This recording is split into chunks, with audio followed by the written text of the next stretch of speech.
in one of the most traumatic times for this country ever.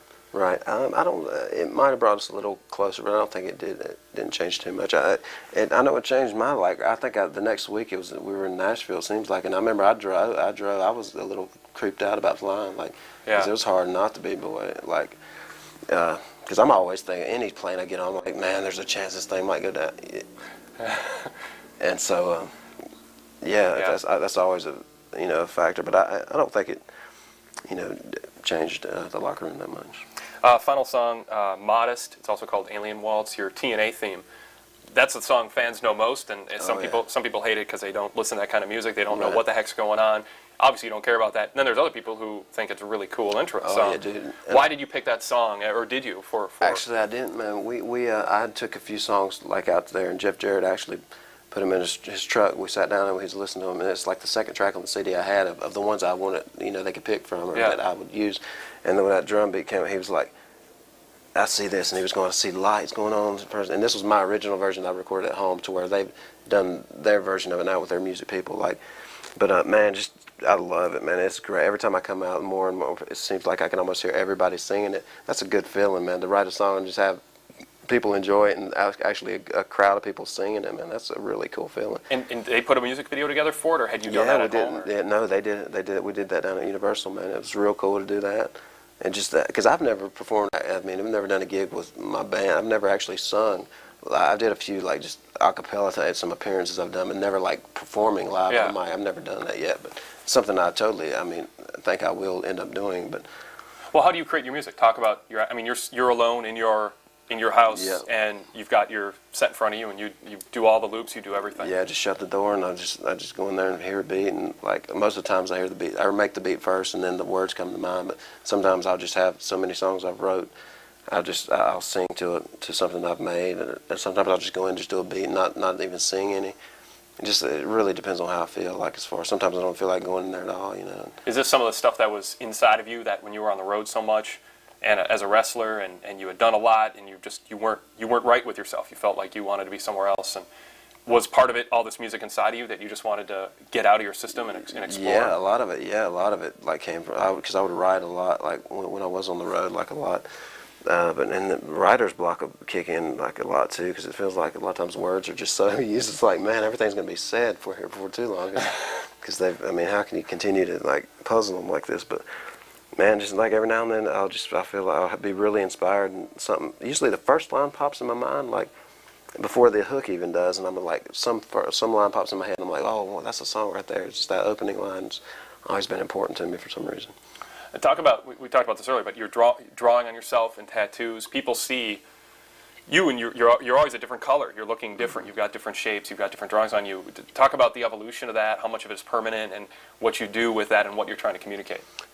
Basically, that came from the whole idea of people not being afraid to, or not worrying about what other people think, because there were some times that I would come out looking, and still do, looking just crazy, messy, and everything else, and just the whole idea behind it was don't worry about whatever other people think, as far as being able to come in, because a lot of times even when it's hard for me to walk there and keep my head up high, just because I know people are looking at me weird, and they're going, look at that crazy motherfucker,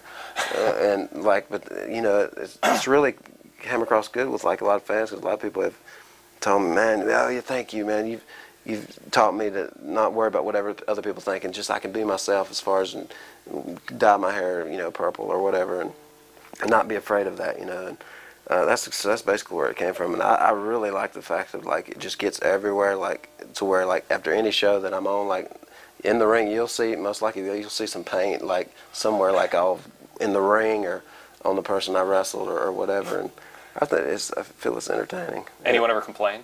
Seriously complain? Not just I'm sure they do. They probably never say it. I'm certain they go, oh man, I can't believe it. But all the stuff I do, it never stains clothes, or it all washes out.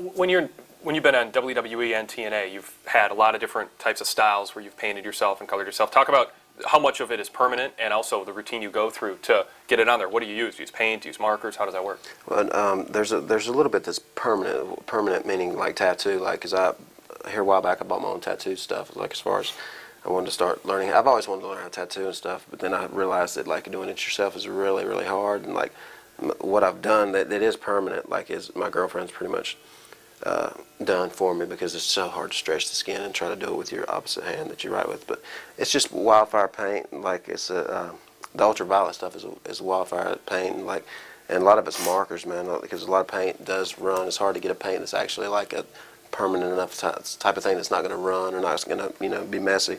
But like a lot of it's markers and that wildfire paint. The wildfire stuff is like kind of greasy, and it's actually what gets everywhere. Like. And it's totally not bad on your skin. Like some of the markers I use is totally not meant for skin. When you're at home and you're not going to be seen by anybody, or does your girlfriend live with you? Yes. Okay. Yes. And how long have you been with her? 6 years. Is that Beth, who you dedicated yeah. the book to too? Yeah. Yep. Yeah. Is she, talk about her for a sec. I mean, you talked about it a little bit in the book. How do you have a? Is she the opposite of you, or very similar to you? Do you drive each other nuts, or you? I mean, like, how does that work out? It's strange. Like a lot of it's weird because through a lot of this. I don't know if you've seen like that John Edwards show, some of the spirit psychic medium stuff. Yeah. Have you ever seen it? Yeah. Like it's some of their theory, and it's weird with some things have happened that are very symbolic and like really similar to things I remember about my mother, and because it is like she has been like able to, when it comes to things as far as keeping me in line, like as far as not going too crazy with whatever it may be about. Like she's always been real good to like stay on that level of like safeness and like. To keep me on the right track.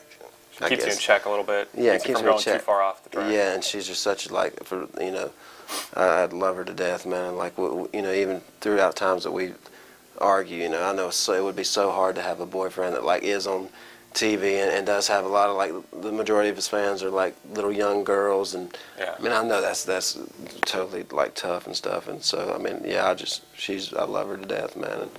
And, yeah, I love her, man. I love her. What does she do, or what are her hobbies? Does she have similar hobbies too, or is she like real like opposite? Paintings I do. Like she basically like sells them like eBay or whatever. Like that's where, but she cuts hair. Like she's got that's what she went to school for and everything. Yeah. Like so one of these days we plan to like maybe open a salon if she wants to do that, to where like she loves doing it. But like as of right now she's just been selling paintings and just taking care of my animals like more than anything. So we got like 9-10 dogs, man. Like, wow. So and a prairie dog, and that's it now. But like, that's a lot, to take care of. Now there was a time where you had a raccoon. You don't have the raccoon anymore? Yeah, he died. Quite a Monday. Yeah, but yeah, he was the one that totally escaped that day. Have you ever seen a Quota Monday? It's a South African raccoon. I don't know.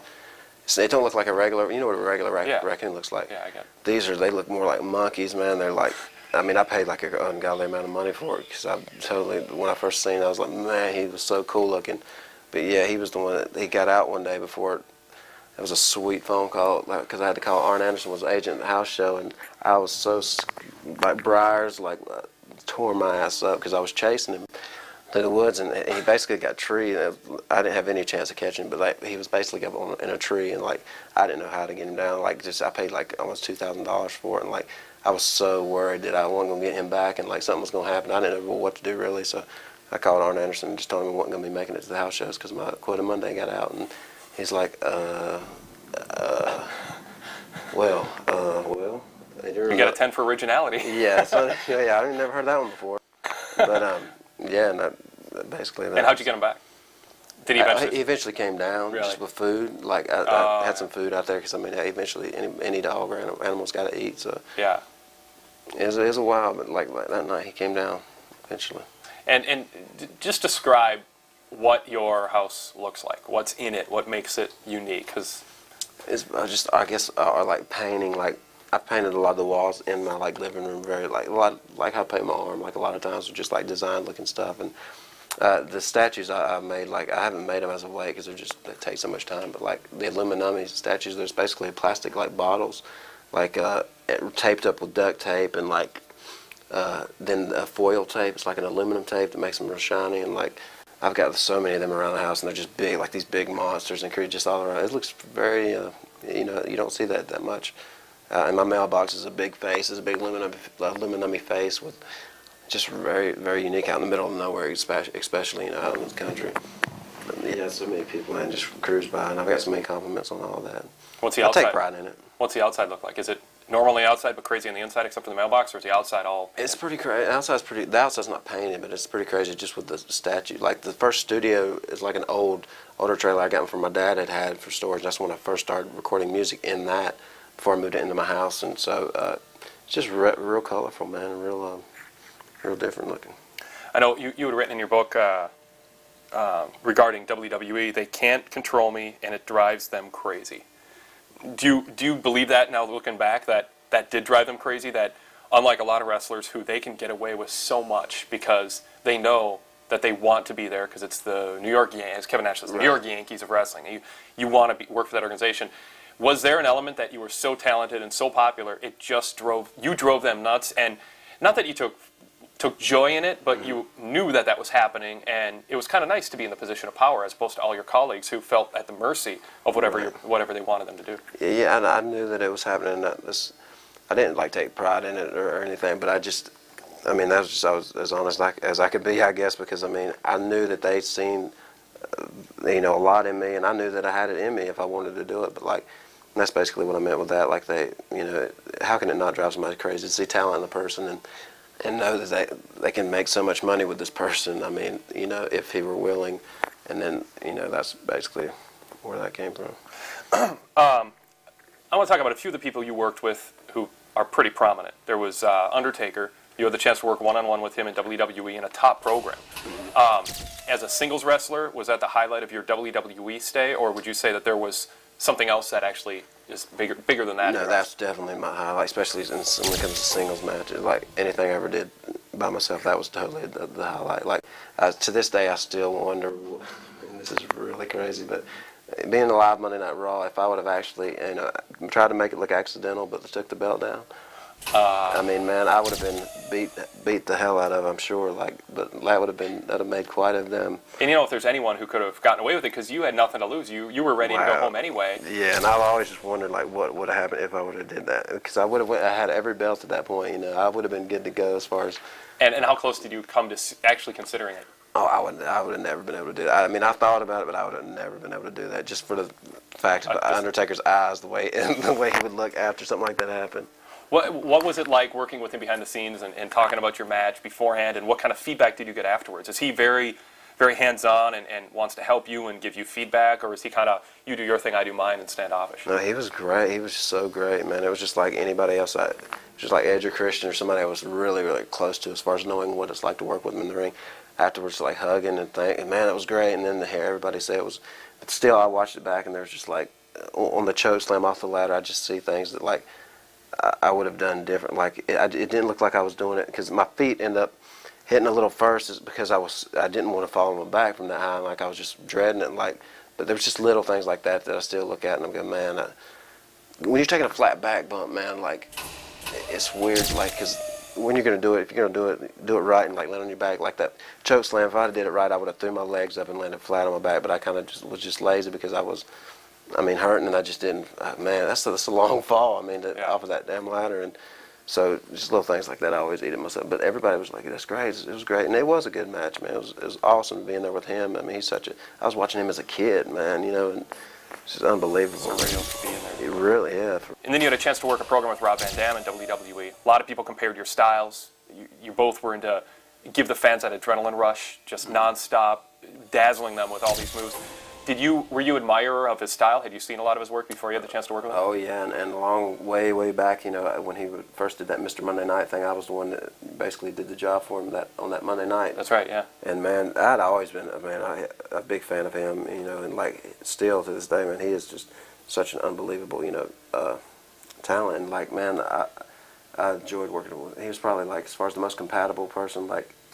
Going to discuss a match with him was something I would actually look forward to because I knew it was going to be fun, and because we were such on the same page, and there was no argument as to where oh yeah, I don't know, I think we need. It was just so easy to get with him and discuss a match and come out, and it was fun,